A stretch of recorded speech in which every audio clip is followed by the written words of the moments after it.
Vous allez maintenant assister à de nombreuses procédures de prise de sang. Les praticiens que vous allez voir ont réalisé leur première prise de sang juste après le cours théorique auquel vous venez d'assister. Vous allez voir que le taux de succès reste très élevé malgré tout. Évidemment, il y a quelques petites erreurs que nous allons corriger ensemble. Voyons le premier prélèvement. Le praticien met en place le garrot et vient serrer bien fort. Par contre, vous voyez que le positionnement du pansement n'est pas idéal. Positionné à cet endroit sur les doigts, cela peut vous gêner.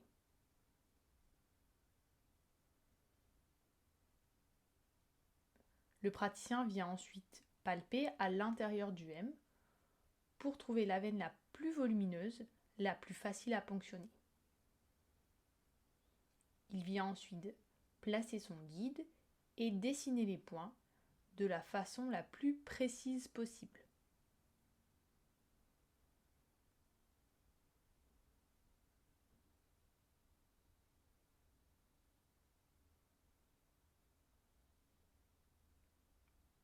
Le Venlight ici peut vous servir à confirmer la bonne position du guide.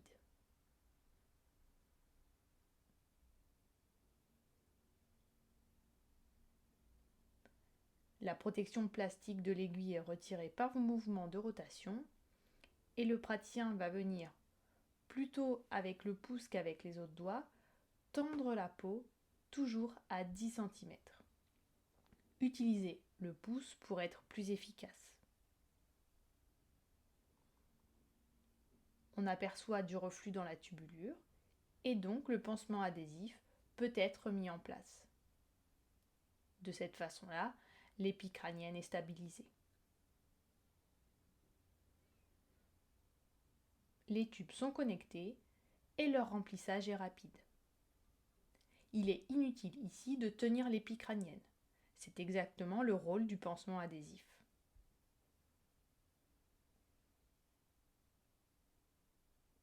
Ensuite, le garrot est enlevé en premier très bien.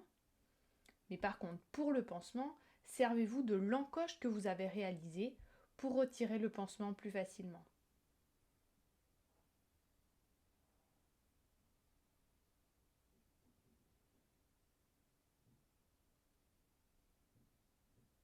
Veillez à bien libérer les deux ailettes du préleveur avant de le retirer de la veine.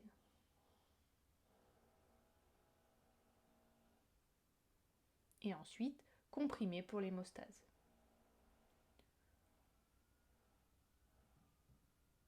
Pour replier l'aiguille, descendez les ailettes vers le bas de cette façon-ci. Voyez ici, pour un praticien dont c'est le tout premier prélèvement, c'est un succès.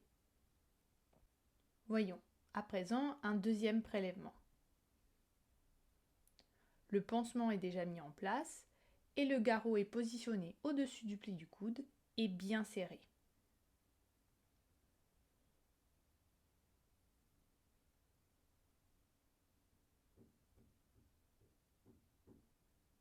L'alcool est pulvérisé et le praticien vient tapoter la peau afin de chauffer la peau et dilater les veines.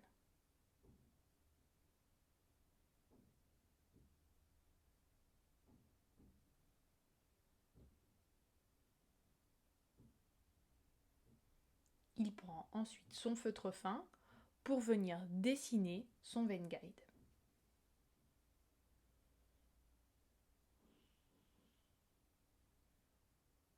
Vous voyez, il prend le temps de placer ses points de façon très précise, très minutieuse, afin d'avoir un vein guide qui reflète parfaitement la position de la veine.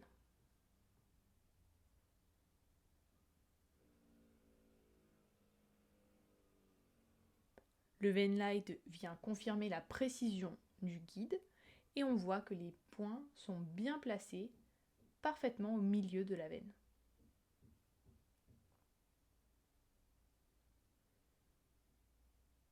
La peau est tendue à 10 cm avec le pouce, très bien. Néanmoins, une petite remarque ici, l'aiguille est insérée un petit peu lentement. Et cela est du coup moins confortable pour le patient.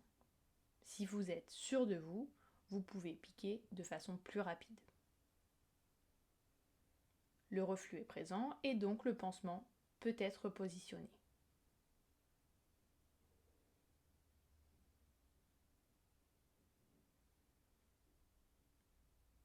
Les tubes sont bien maintenus dans le corps de pompe et le remplissage est rapide, c'est parfait.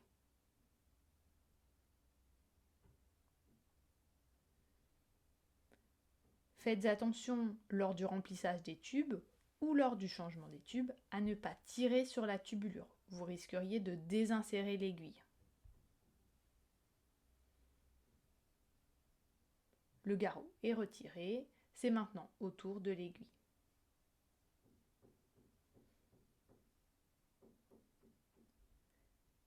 Attention, vous voyez, j'arrête ici le praticien car les deux ailettes n'ont pas été bien libérées du pansement. Donc avant de retirer l'aiguille, décollez bien le pansement adhésif. Attention également à ne pas laisser traîner l'aiguille. Rétractez-la immédiatement en tirant les ailettes vers le bas. Le troisième exemple.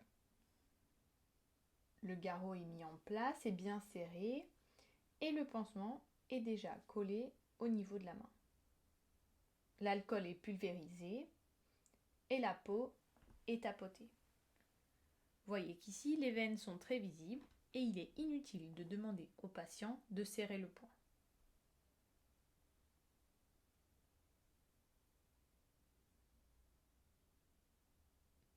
Et du fait justement de la visibilité des veines, la praticienne va se faire avoir et le guide va être placé sans palpation. La praticienne met les points où elle voit la veine, mais en aucun cas là où elle la sent. Et vous allez voir, cela peut vous jouer des tours. Une autre critique, c'est que le matériel n'a pas été préparé à l'avance. Ni le préleveur, ni les tubes, qui auraient déjà dû être dans le pump pack. Préparez tout à l'avance pour laisser le garrot le moins de temps inutile possible. Pour retirer la protection plastique de l'aiguille, il faut tenir les ailettes et retirer la protection par un mouvement de rotation, comme ceci. N'hésitez pas, pour être vous à l'aise, à déplacer le bras du patient pour être dans le bon axe. Ensuite, forcez-vous à toujours tendre la peau à 10 cm du point de ponction.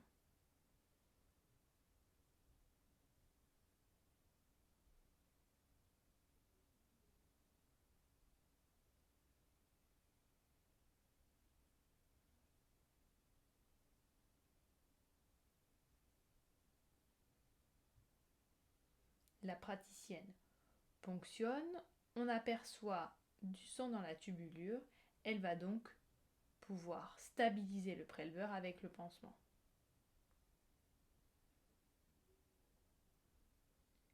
Mais nous allons voir que lorsqu'elle connecte les tubes, il ne se passe rien. Vous voyez, le sang ne revient pas dans la tubulure et les tubes ne se remplissent pas. Il suffit d'analyser la situation. Nous voyons quelques gouttes de sang dans la tubulure seulement. Cela veut donc dire qu'à un moment, l'aiguille a été dans la veine, mais qu'elle en est sortie. Pour ce faire, il suffit de, toujours en laissant le tube connecté, retirer sur quelques millimètres l'aiguille pour à nouveau revenir dans la veine. Et vous voyez comme le remplissage reprend et avec en plus un débit rapide.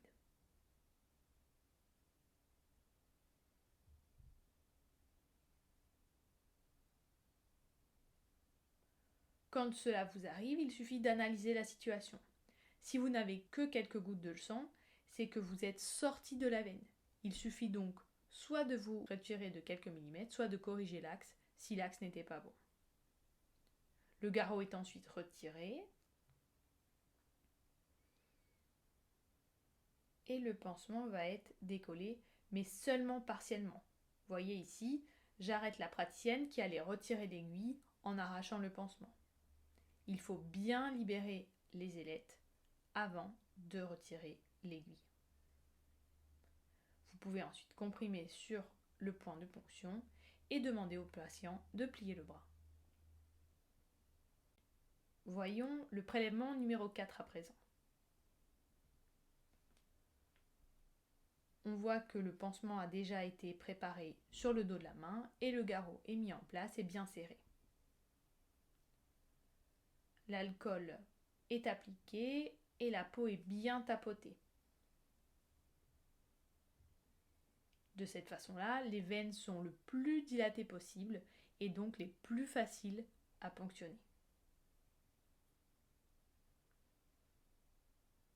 C'est très bien, on voit que le praticien s'applique lors du dessin de son guide. Il s'applique à placer des points bien précis, exactement où il sent la veine. Par contre, pour ce deuxième guide, il n'a pas été placé avec palpation. Un guide placé sans palpation n'a aucune valeur, je vous rappelle. Dans ce cas-là, ce ne sera pas trop grave car le praticien va choisir de ponctionner la veine céphalique, la veine qui est du côté externe du bras. Voyez également, comme au niveau de l'aiguille, le cylindre en plastique la recouvre en partie. L'aiguille n'est pas totalement sortie de ce cylindre en plastique. Mais cela fonctionne quand même, on aperçoit le reflux et donc le pansement va pouvoir être appliqué.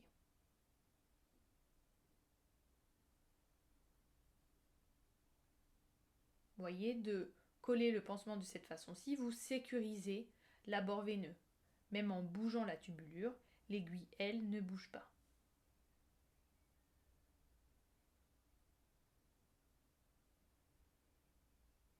À la fin du prélèvement, le garrot est retiré en premier, c'est très bien. Mais par contre, on voit ici que l'encoche n'a pas été faite sur le pansement. Il est donc un petit peu plus difficile à décoller.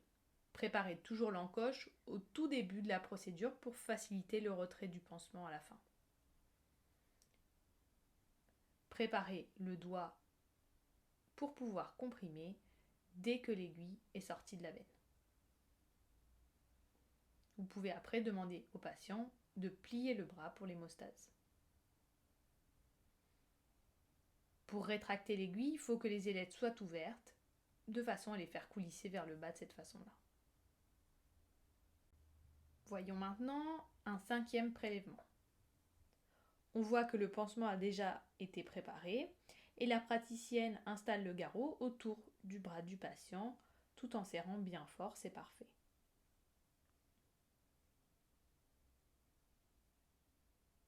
L'alcool est appliqué au niveau de la future zone de ponction.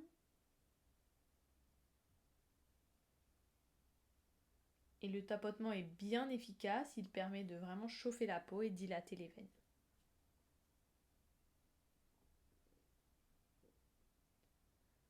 On voit que le vein guide est dessiné avec minutie. Les points sont placés exactement où la praticienne perçoit la veine. Et donc, on a un vein guide qui est très précis.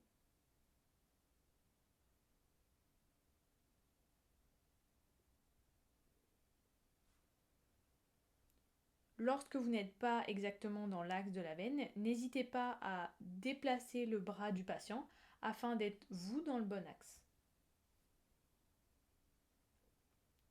Puis forcez-vous à tendre la peau toujours à 10 cm avec le pouce. Une petite remarque ici, l'aiguille est insérée un petit peu lentement. C'est donc peu confortable pour le patient. Par contre, si la praticienne ouvre les dents, on voit qu'il y a du reflux dans la tubulure, elle est donc bien dans la veine, le pansement peut être collé. Voyez ici, la praticienne n'a pas retiré la deuxième protection de la bande adhésive du pansement. Préparez bien le pansement en retirant ces deux protections au début de la procédure. Puis les tubes sont connectés, on voit que le remplissage est bien rapide.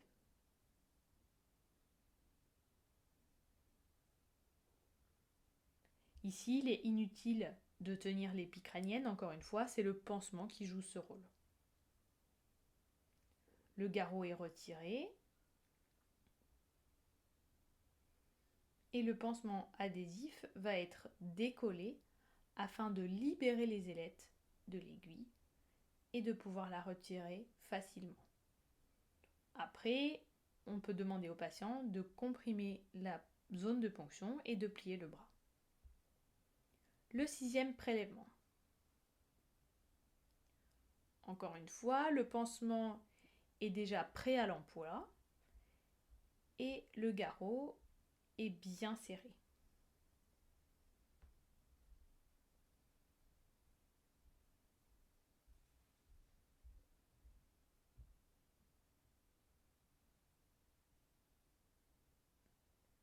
La praticienne applique l'alcool et vient tapoter longuement ici afin de vraiment chauffer la peau et dilater au maximum les veines. N'hésitez pas à bien serrer le garrot.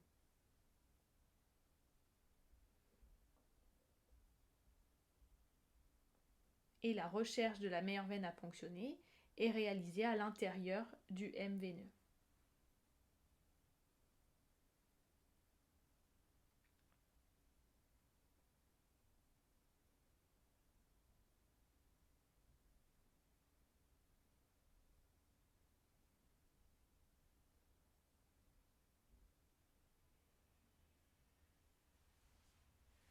La praticienne choisit de prélever la veine céphalique, donc qui est du côté externe du bras, et vient dessiner son veine guide pour avoir un repère visuel de cette veine qui n'est absolument pas visible à l'œil nu sinon.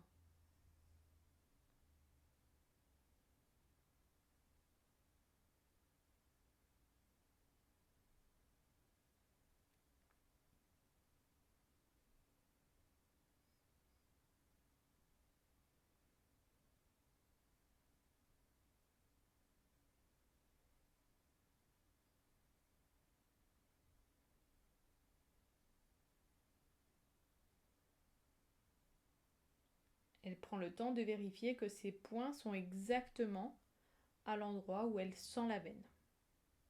De cette façon-là, le guide est précis.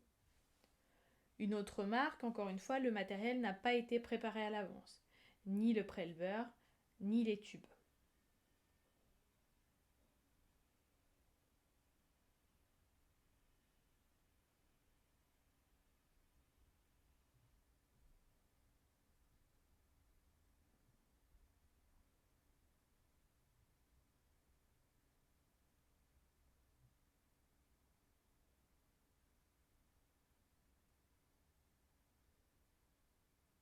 Elle prend le temps de vérifier le point de ponction, le point d'entrée de l'aiguille.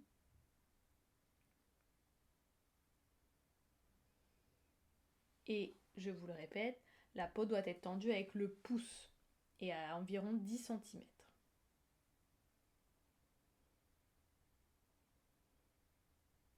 Alors, nous voyons ici qu'il n'y a pas de reflux. Et si nous analysons la situation, nous voyons que, en fait, l'axe de l'aiguille ne suit pas celui du guide.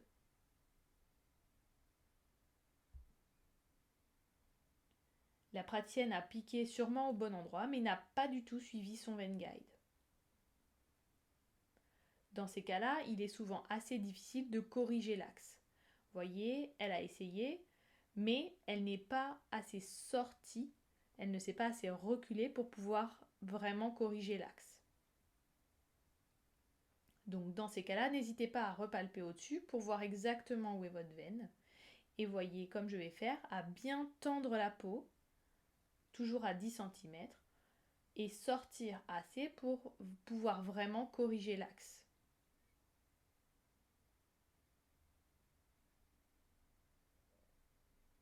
Vous voyez, cette fois-ci on a du reflux, c'est qu'on est bien dans la veine. Et donc le pansement peut être collé.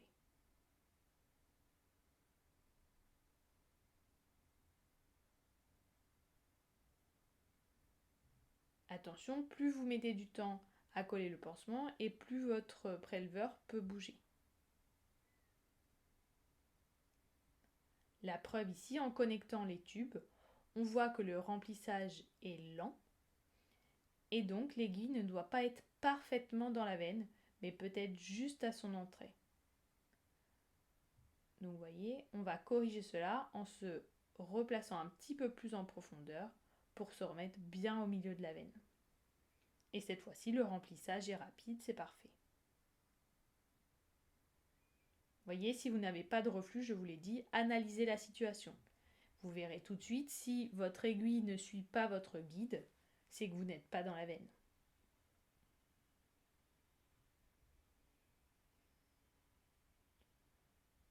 À la fin, le garrot est retiré en premier. Et ensuite, le préleveur est libéré du pansement avant de le retirer. Préparez le doigt et appuyez seulement une fois que l'aiguille est sortie de la veine. Après, n'oubliez pas de rétracter immédiatement l'aiguille afin de ne pas risquer de vous piquer, soit vous, soit l'assistante. Le 7e prélèvement. Encore une fois, le pansement est déjà prêt à l'emploi et le garrot est bien serré au-dessus du pli du coude.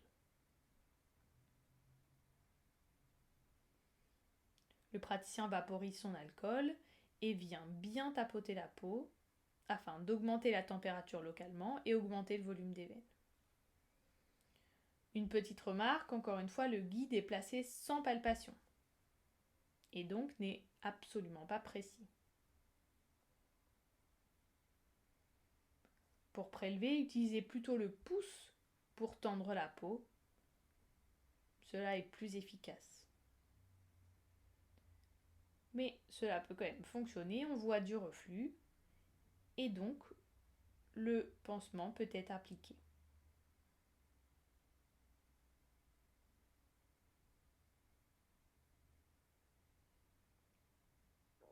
Le remplissage des tubes est rapide. Attention encore une fois à ne pas tirer sur la tubulure, vous risqueriez de désinsérer l'aiguille. Le garrot est retiré, le pansement décollé et la compression est faite au niveau du point de ponction pour l'hémostase, c'est très bien. Pour rétracter l'aiguille, il faut tirer les ailettes du préleveur vers le bas de cette façon-là. Encore un autre succès. Le 8e prélèvement et le suivant. Le garrot est mis en place, le pansement adhésif est déjà préparé et collé sur le dos de la main, et donc la prochaine étape c'est d'appliquer l'alcool.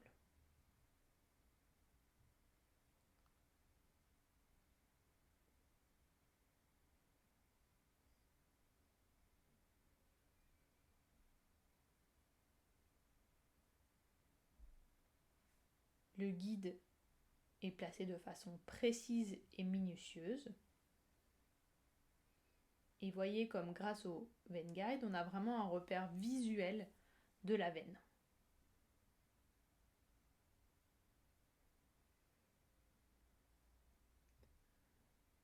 Le biseau est vers le haut, c'est parfait. Utilisez plutôt le pouce, encore une fois, pour tendre la peau.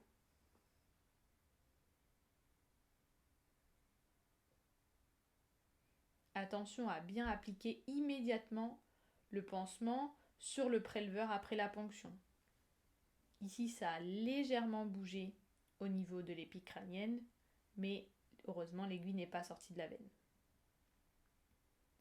Les tubes sont connectés et leur remplissage est rapide.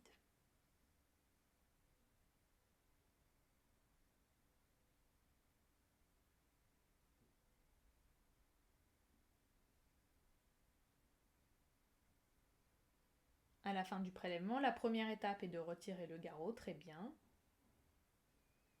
puis de décoller le pansement.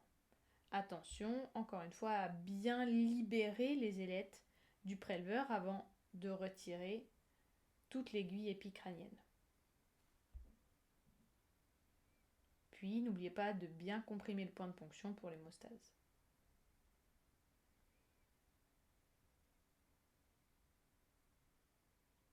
tirez les ailettes vers le bas pour rétracter l'aiguille.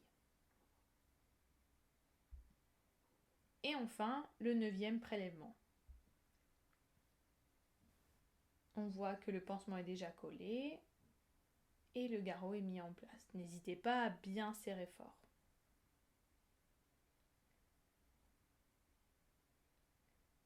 Ici, petite remarque, le tapotement pourrait être plus énergique. N'oubliez pas que vous voulez chauffer la peau pour dilater les veines. Il faut donc tapoter de façon énergique. Le guide allait être placé encore sans palpation, avec juste un repère visuel. Forcez-vous à palper pour bien savoir où est la veine et pouvoir dessiner vos points du Vein Guide.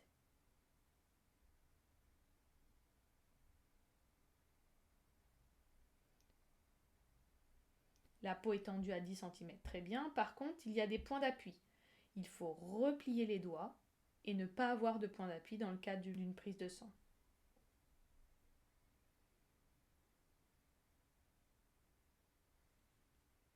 Le pansement qui était prêt à l'emploi est ensuite appliqué pour stabiliser le préleveur.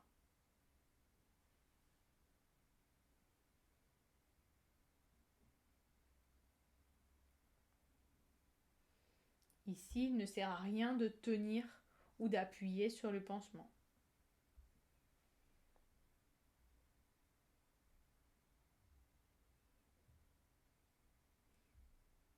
La première étape, n'oubliez pas, là le praticien allait se tromper, c'est de retirer d'abord le garrot.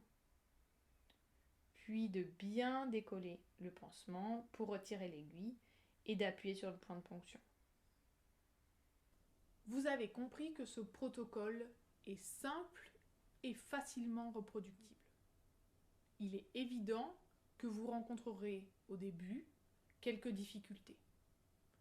Ne vous découragez pas, car comme dans toute nouvelle technique, il y a une courbe d'apprentissage. Mais dans ce cas-là, elle est réduite.